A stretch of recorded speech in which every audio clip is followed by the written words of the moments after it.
ನಮಸ್ಕಾರ ವೀಕ್ಷಕರೇ, ನಾನು ನಿಮ್ಮ ಮಗ ಕಚೋರಿ ಚಿತ್ರದ ನಾಯಕ ನಟ. ನಾನಿವತ್ತು ಒಂದು ಡ್ರೈವಿಂಗ್ ಸ್ಕೂಲ್ನ ಇಂಟ್ರೊಡ್ಯೂಸ್ ಮಾಡಕ್ಕೆ ಹೊರಟಿದ್ದೀನಿ. ಆ ಡ್ರೈವಿಂಗ್ ಸ್ಕೂಲ್ ಹೆಸರು ಬಂದು ಜೇನುಕಲ್ಲು ಡ್ರೈವಿಂಗ್ ಸ್ಕೂಲ್. ನೀವು ಡ್ರೈವಿಂಗ್ ಕಲಿಬೇಕಾ, ಲೈಸೆನ್ಸ್ ಮಾಡಿಸ್ಬೇಕಾ? ಜೇನುಕಲ್ಲು ಡ್ರೈವಿಂಗ್ ಸ್ಕೂಲಲ್ಲಿ ಡ್ರೈವಿಂಗ್ ಟ್ರೈನಿಂಗ್ ಕೊಡುವಂಥ ಎಕ್ಸ್ಪರ್ಟ್ಗಳಿದ್ದಾರೆ. ಇನ್ನೇನಕ್ಕೆ ತಡ ಮಾಡ್ತೀರಾ? ಕೂಡಲೇ ಬನ್ನಿ ನಮ್ಮ ಜೇನುಕಲ್ಲು ಡ್ರೈವಿಂಗ್ ಸ್ಕೂಲ್ಗೆ ಸಂಪರ್ಕ.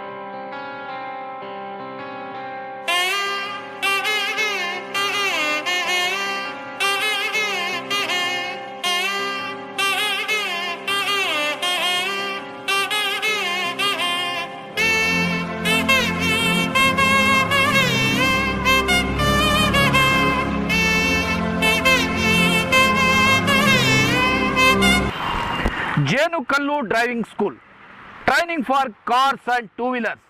All type of RTO work done here.